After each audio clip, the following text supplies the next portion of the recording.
Welcome to another episode of the Michele Tafoya podcast. Do you know the name Christina Bobb? You might. If you've been following Trump, you might know the name Christina Bobb. She has been brave enough to say yes to be interviewed on this show, knowing that I don't necessarily support her boss. So we're going to talk to her because she's got a new book out called Stealing Your Vote, The Inside Story of the 2020 Election and What It Means for 2024. Inside the Trump legal team. Next. Welcome to the Michele Tafoya podcast. All right, this election cycle is already promising to be historic in so many ways. On the one hand, we've got the incumbent, the Democrat Joe Biden, who we really can see every day isn't capable of doing this job. And it makes you worry and wonder who's running the show while Joe Biden's out there as just sort of the prop. On the other hand, the leading candidate on the Republican side right now is the former President Donald Trump, who's got legal issues just bombarding his campaign and standing in the way. And yet the more charges he incurs, the more popular he seems to become. Well, we've decided to book a guest, an author, a lawyer, a former Marine, and a woman who is part of his legal team. Her name is Christina Bobb. Her book is called Stealing the Vote, The Inside Story of the 2020 Election and What It Means for 2024. And you may be surprised by her conclusions in this book. I certainly was. This isn't what I expected from someone on the Trump legal team. So stick around because Christina is next, and there are some revelations here that I think everyone should know about. I also think everyone should know about Genucel. You know that I believe in this product. Did your face enjoy this summer as much as you did? I mean, there was a lot to enjoy, but listen to Ella from Rockford, Illinois. I have both age and acne spots, and this stuff is actually fading both of them. This serum is worth every penny. Ella is raving about the dark spot corrector from Genucel. It is a must-have after months out in the humidity. I mean, we're talking sunspots, brown spots, discoloration, even inflamed patches. They will all disappear in front of your eyes. And here's the Genucel amazing guarantee. You'll see results day one, guaranteed, or your money back. So why wouldn't you try it? Take advantage of the Genucel most popular package, which now includes the dark spot corrector, plus the classic Genucel bags and puffiness treatment, and immediate effects for under the eyes. Great stuff. All at about 70% off. So you can try the best skincare in the world, and you can do it completely risk-free. Did you know that Genucel, check this out. Did you know that Genucel offers a compliments guarantee? They'll give you your money back if you don't get a compliment on how much younger you look. And they're just going to take your word for it. So it's simple. Go to genucel.com/Michele today. Start looking years, even decades younger tomorrow. GENUCEL.com/Michele. Say goodbye to dark and liver spots, bags and puffiness under the eyes, crow's feet at genucel.com/Michele. Genucel.com/Michele with one L. You'll see results day one. You'll get compliments everywhere you go. Guaranteed. Genucel.com/Michele. Genucel.com/MICHELE. All right.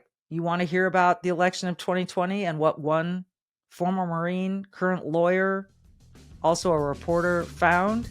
Christina Bobb is our guest. And I think, as I was surprised, you're going to be surprised. Stick around.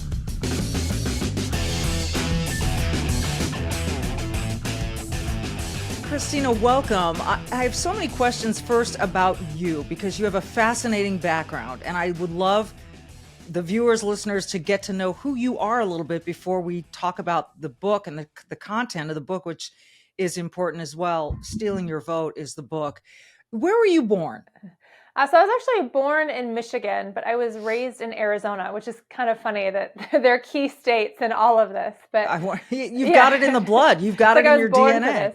Yeah. But I was raised in Arizona. Okay. And at what point in your life did you become a Marine? It was right after I had passed the bar, actually. I had gone through law school. I did the JD MBA program thinking I was going to be a big corporate litigator, thinking that sounded fancy. And I did the internships and all of that through law school and realized that I didn't want to do that. And I thought I wanted something adventurous. And I thought, what's fun and exciting and, just exciting. And I was going to law school in San Diego And so, of course, I had a bunch of Marine friends, and I thought, what the heck, I'll join the Marine Corps. So, like, shortly after I passed the bar, I just kind of switched trajectories and joined the Marine Corps. I mean, I don't know that I've ever met anyone with such look, I went to grad school as well for business. I have a master's in business, and I had friends who were doing the JD MBA program. And I thought, my gosh, that just seems impossibly tough and so rigorous. And you invested all that time in this JD MBA, and now you join the Marines. It's just such a sharp turn. So you join the Marines. How did it live up to your expectations? Oh, it was an adventure for sure. I mean, I'm glad I did it. I wouldn't change it for the world. Actually, I actually ended up getting back out and doing corporate litigation, thinking, that's the adult way to go or whatever. And I just realized it's not, to me personally, and no offense to corporate lawyers, but it just wasn't exciting. It wasn't anything that I could see myself doing for 30 years. So I went back into the Marine Corps again and mobilized to Germany. And that's when I was stationed in Germany. I had done Afghanistan when I was on active duty. And it's an adventure. I mean, I got a whole different kind of education doing it, and I'm so grateful for that opportunity. It was tough too, for all the reasons you would think it was tough, but yeah, physically, mentally, psychologically demanding, I would imagine. I mean, that's we've all seen, all the films and talked to enough people to know. But that it's fascinating to me that you did this, and then you got into television. And how did you first become connected to Donald Trump? So it was actually, I was a political appointee in his administration, actually. After I got out of the Marine Corps the second time, I moved to Washington, D.C. and joined the Trump administration at the Department of Homeland Security. But I was not connected to him in any way. Technically, I was a political appointee, but I really had no affiliation with him or really anybody at the White House. I was just doing national security work at DHS. And then after I left DHS, I went to One American News and was reporting at the White House on November 3rd, 2020. And I started reporting on the election irregularities, and he just started watching my reports. And then I ended up unintentionally, but just kind of stumbling into the story and reported on it pretty much exclusively for the next year and a half. And he would call, he likes to have private discussions with reporters. I think that's well known. And he would call me and ask, what's the behind the scenes information? We would just kind of talk about the stuff I was finding in my investigation. And then he realized I was an attorney and said, come join my team. So I moved down to Florida, and now I work for Donald Trump. It's just a whiplash almost turn of events. You're a young person. You're visibly young. And it's amazing to me that you took this trek. A lot of people would say One American News they called it extremist, far right. I know very little about the network. What's your response to people who think it was, extreme? I think they should watch it. Anybody who says that probably hasn't actually seen a newscast. I'm conservative. I didn't try to hide that in any way. It was a conservative network, but I was never told by the network what I was allowed to say or what I had to say. They just kind of let me loose, and I would go, I spent months on the ground in Arizona, Pennsylvania, Michigan, Wisconsin, all over the place, just talking to people, and they would just let me report what I was saying. And, I was branded a right-wing extremist for talking about the election, but I was talking to elected officials, county clerks, volunteers, poll workers. I mean, I was just interviewing the people that were involved, and apparently, just reporting the facts from the ground is extreme these days. Well, yes, there's no question we are so divided, and so the gap between the furthest ends on the spectrum is massive. So yes, that is happening. I mean, it seems like you're either a right-wing network or you're a left-wing network, and very, very little in between these days. At least that's the way it's being portrayed. So did you think at the time that you were reporting on the election that, it is known that the president will call reporters directly, the former president, Donald Trump, would call reporters directly. Did you think that was appropriate? Yeah, I mean, I didn't think it was inappropriate by any means. It was, the first time he called, it was kind of fun and shocking. I certainly didn't expect it. He'd been retweeting some of my tweets for a little while, which in and of itself was an honor from my perspective. I was very honored that he did that. And then when he called, it was very, very disarming, actually. He was very normal. It was like I was talking to someone I'd known a long time. And it just seemed like a normal conversation. He never ever did anything like, hey, will you say this? Or will you say, he never tried to influence anything. He really was just asking questions. So I thought it was great. I really appreciated the fact that he liked my work enough to reach out and see if there was anything else that I hadn't reported publicly. So let's get to your work, because your book now out, Stealing Your Vote. This whole 2020 election is the center of so much controversy on both sides. There are people who believe that Donald Trump tried to steal the election, that January 6th was an insurrection, that that the Democrats stole it, all these allegations, right? You did reporting. When you started your reporting, what were you looking for? What were you what was the question you needed answered in your mind? Right. Well, I went into it thinking I was going to find a lot of Democrat corruption and that Democrats had stolen the election from Republicans. And, there was going to be blatant, and I thought there was blatant activity. I mean, we saw them boarding up the windows in Michigan and Pennsylvania. Like, I thought there were very overt actions that were irregular. And I expected to find that Democrats were behind all of it. And that is not entirely what I found. What did you find? The way I like to summarize it is Democrats cheated, but Republicans covered it up.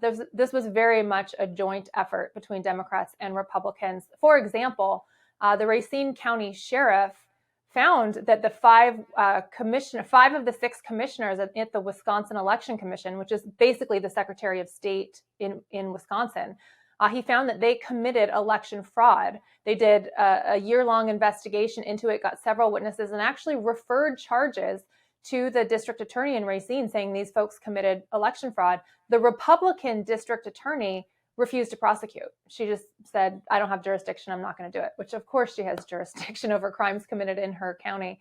But she just refused to do it. And there's more stories like that on the Republican side than there are on the Democrat side, quite honestly. It was shocking to me. I haven't read your book yet, in full transparency. So this is really interesting to get this kind of information from you. So why would you think that so you're saying that both Republicans and Democrats wanted Trump out? Is that your conclusion? Yes. Okay. Yeah. My conclusion, I mean, I don't say it quite like this in the book, but I would say it's not Republican versus Democrat anymore. It's this political elitist class versus the rest of America. And the political elitism is in both parties. And we have to clean it out of both parties. When I made these findings about Republicans, I was obviously very upset about it and thought, oh my gosh, we've been betrayed, and all of the kind of whirlwind of emotions that go into it. But as I continued pushing through and trying to learn more and more, I realized it's actually a really good thing considering where we're at, because we can clean it up. If this was only a Democrat thing and there was nothing Republicans could do about it, to me, that would be a more daunting task. But because Republicans are so involved in this, conservative Americans have a lot of power and we have a lot of authority because we put those people into office and we can take them out. So it cuts both ways. Yeah, it does. Now that you are part of the legal team down in Florida, what is your focus at this point? Here's what I hear, and this is just in my experiences. So I can't speak for everyone, because I do think we're all sort of in our own little bubbles, and right. Few of the bubbles connect, unfortunately, where we are right now. But I hear people that are tired of talking about January 6th, tired of talking about the 2020 election. They want to move forward. And listen, there are plenty of people who want to see two totally different candidates running. So this has got to be very challenging if you're part of the Trump team. What is it that you're working on now, if you can tell us? Sure. So I still work on election integrity issues. That's what he brought me on to do as an attorney. Certainly, we've gotten into a lot more litigation than we anticipated being in. So I do provide litigation support as well. But my primary responsibility is election related, which coincidentally is kind of pertinent to both the DC and Georgia cases. Yes. I'm not on those trial teams, but I do provide support for that. Okay. Those are the two Well, and then there's the Mar-a-Lago raid we could Right. talk about, but Yeah. those things are really being held up as these egregious charges. I'd like to get, if you can, a very honest take from you Right. about all of these different charges. I think that the Stormy Daniels case, people are kind of like that one. It doesn't. That one was baked in, right? I mean, I think Right. people had that baked into the cake with Donald Trump always. But what about these other cases? There are some people who just feel as though this former president is being targeted by his political opponents. That is the narrative. Mhm. How would you support that narrative? Or do you think that these are legitimate charges? I don't think they're legitimate charges, and he absolutely is being targeted by his political opponents for crimes that have never been brought before. I mean, in Washington, D.C., both in Washington, D.C. and Georgia, and the documents case is a little bit separate, but in D.C. and Georgia, they have to prove beyond a reasonable doubt that Donald Trump believed he lost the election and that he made up the whole rigged election narrative for the purpose of overthrowing a lawful election. Now, I don't know anybody who thinks that Donald Trump thinks he lost that election. He's been very adamant from the beginning, never wavered that he won that election. And the reason why they have to charge it that way is because if he actually believed that he won the election and that he was witnessing, a rigged election, he was the president of the United States and he had a constitutional obligation to do exactly what he did, which is reach out to the state legislatures, file cases in court, use every legal means possible to say, hey, we have a real serious problem here. Let's take a closer look at this and ask those with the authority to do so, which is what he did. And so this idea that he believes he lost and it was all fake, to me, that's a huge telegraph that they know they don't have a case, but they're trying to shut him down somehow. And this was the best that they could come up with. How do you, in a legal sense, prove that someone believed one thing or another? I would think that's a very tall ask. It is a very tall ask, unless he came out and was saying, I know I lost, or, he came out on TV, or they've got a recording, or, 100 witnesses that say Donald Trump said he lost the election, but he wants to create this, ultra side story that maybe people will believe. Like, without an admission from Donald Trump saying that he believed he lost, which doesn't exist, I don't think they can prove that. I don't think they actually intend to prove their charges. I think they're hoping that they can get an entire jury with Trump derangement syndrome and simply convict him for being Donald Trump. But I don't see under any normal situation where they can actually prove the crime as alleged. That's really interesting, trying to prove that someone believed something. Again, I think what they've tried to collect are enough people who said, Mr. President, you've lost. Mr. President, Yes. you've lost. Do they have enough of that? I don't think so, because how do they connect the fact that, well, in the way, sorry, I'm going to back up just a second. So yes, Yeah. they mentioned a bunch of people that said, Mr. Trump, you lost, President Trump, you lost, President Trump, you lost.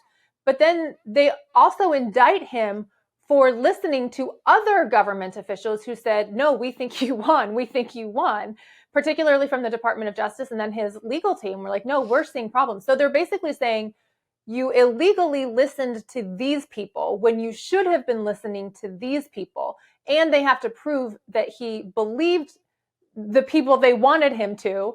And it's so convoluted and concocted because he's got, in the indictment itself, there's two sets of advisors, one saying one thing, the other are listed as co-conspirators, but they're both just advisors giving him advice.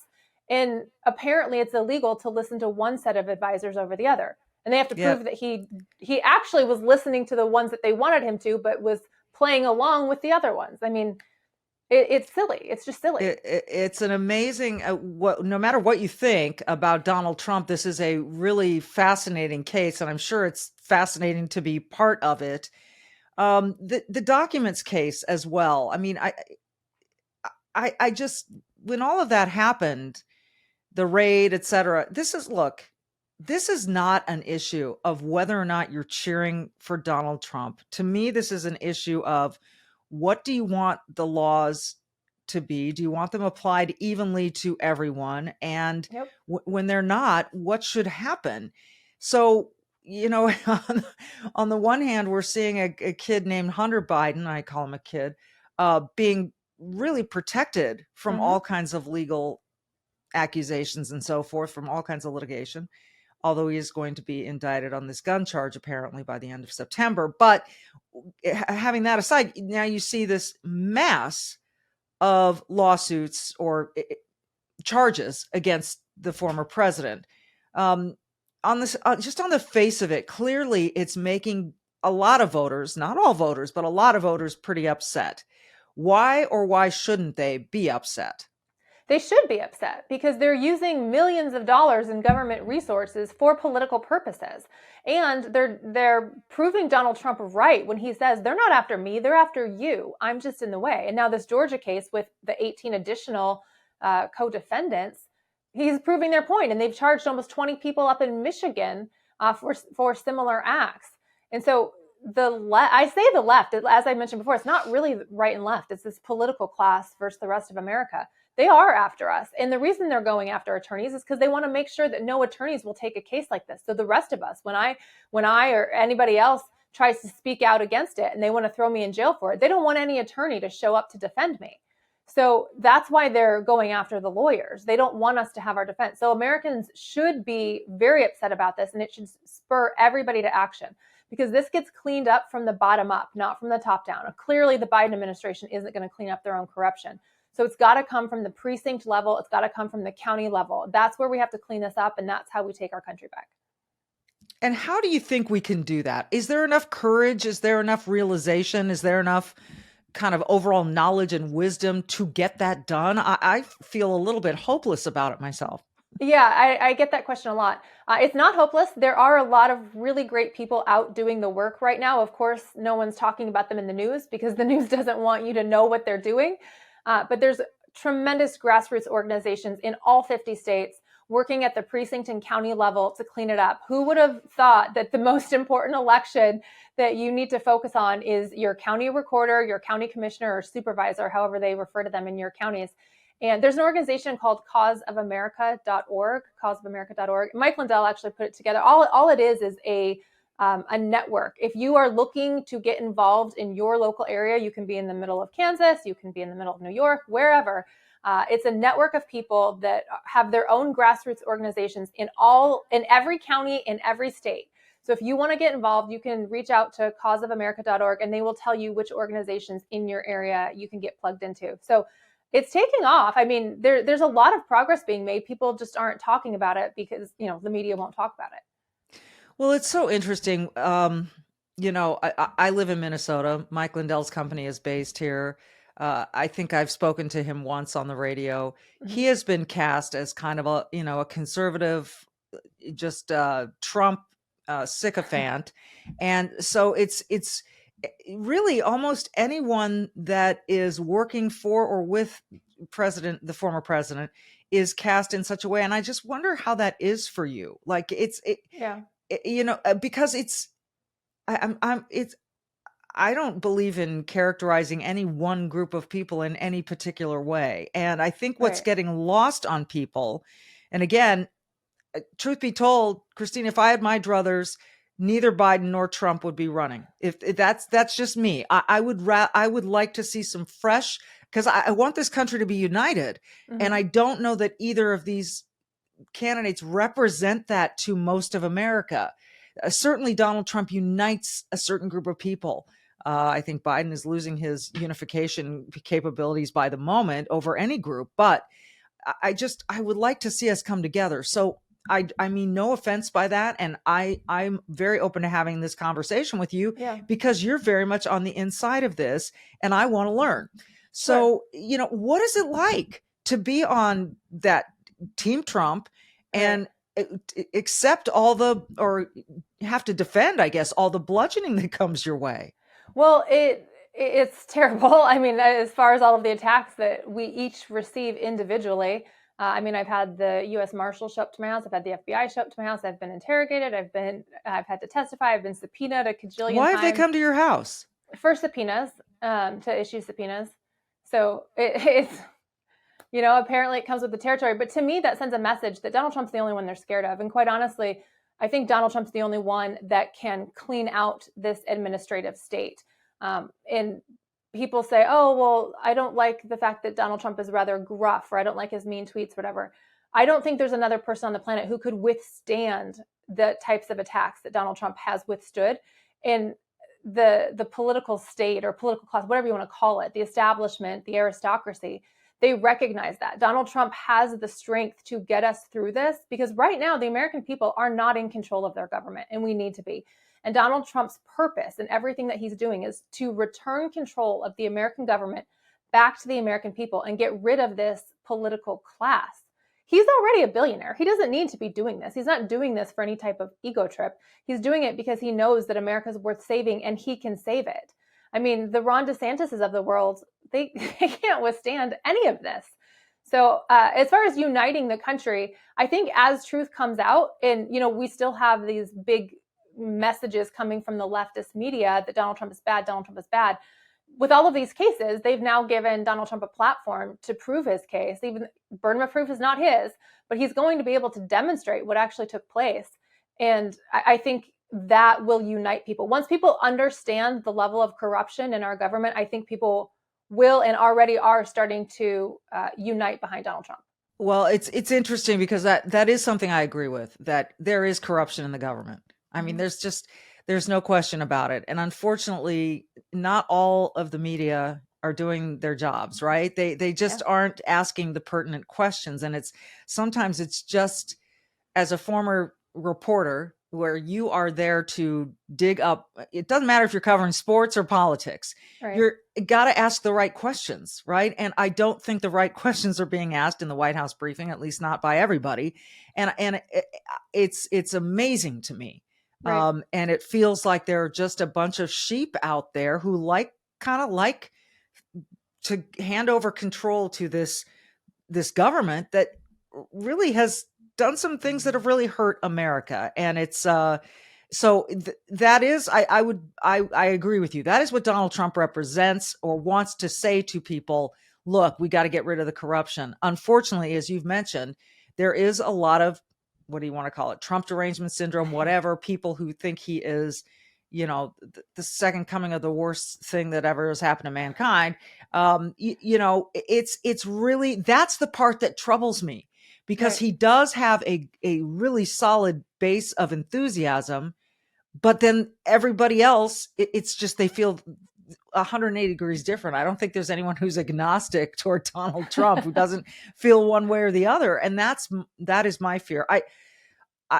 When people go to get your book, it's called Stealing Your Vote. And I think two things can be true. I've gotten grilled. Do you believe that the election was fair?